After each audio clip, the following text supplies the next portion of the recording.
Friends, if you love the English language for communication, if you love playing around with the colorful phrases of the language, if you've often wondered how various words came into being, if you love knowing about the parts of the speech and the various formal techniques the language has to drive your point home, or even if you want to save yourself from committing some blunders in the future, then go right ahead and order this book right away. The book I'm talking about is A Wonderland of Words, Around the Word in 101 Essays by the erudite parliamentarian of India and the former Under Secretary General at the United Nations, Shashi Tharoor. I ordered the book from Amazon in its hardcover form since I'm still not much of a user of Kindle. It cost me 783 rupees for the hardcover, but the book is worth its weight in gold. Such are the delightful contents penned by Shashi Tharoor. It has just a little over 400 pages of a wonderful journey, which is such a joy. I spent nearly 2 days to read the full book, and am brimming with happiness to have read such a wonderful book. The book is all about the English language, all about the words which are used there, all about the concepts which are formally named after the various ways the words are played with, along with examples of each of the categories of the concepts. There are 101 separate chapters, so you can imagine that each chapter is quite short, averaging nearly 4 pages, which is quite as well because, unlike me, you might not be an immersive reader. In that case, you can read a chapter at a time when you have free time between your meetings or when you're waiting for your flight at the airport, or perhaps just sitting on a garden bench or just before going to sleep.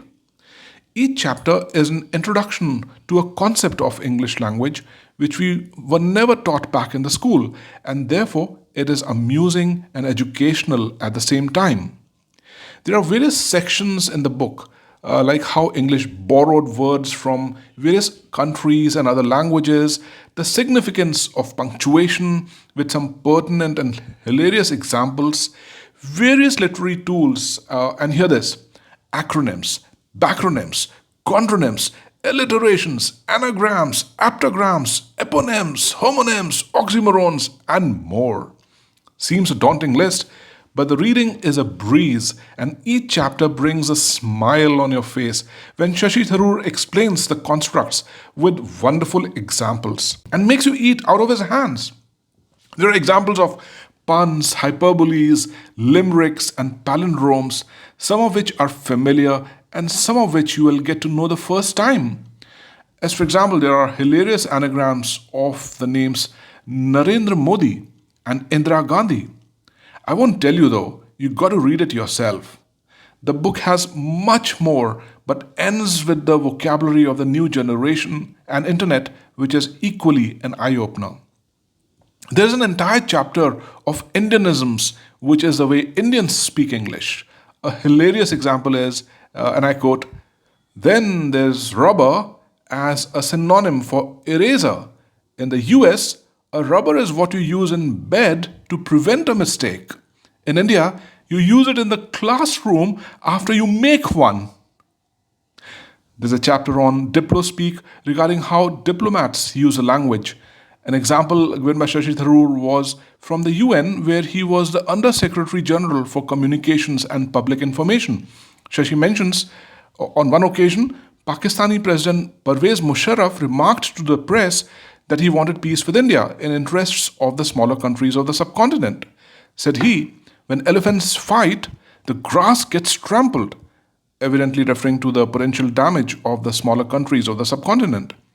Shashi Tharoor later told Musharraf privately in jest, Mr. President, when elephants make love, also the grass gets trampled. To which Musharraf gave a hearty laugh. There's a full chapter on the word okay, on ghost words which exist in dictionary but nobody uses them. How the word bikini came about, what is the difference between finished and complete, and an entire chapter on PG Wodehouse for the Wodehouse fans. Then what is euphemism and also what is malapropism, as for example, Having one wife is called monotony. Of course, it is called monogamy, but that's the wordsmith at play for you. The wordsmithery begins right from the title of the book, which is called A Wonderland of Words, obviously inspired by Alice in Wonderland. And the subtitle of Around the World, or rather, Around the Word in 101 Essays, which is inspired from the famous Jules Verne novel Around the World in 80 Days. The whole book is such a good compendium of the concepts and techniques of the English language that it is a joyful roller coaster ride throughout. I ended up smiling a lot while reading it, sometimes almost laughed out loud. I recommend it wholeheartedly to everyone who wants to have fun and also wants to learn. I end with a multilingual limerick that Shashi Tharoor wrote in his college days and is present in the book. And here it goes. A young man, despite his garibi, wished to marry his Habibi Phoebe. Now, mind you, Habibi means dear in Arabic, and Phoebe is the famous character from American sitcom Friends.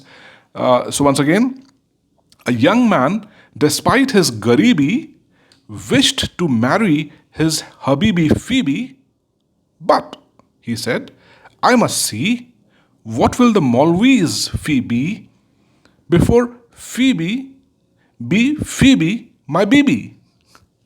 Interesting, isn't it? Go read the book.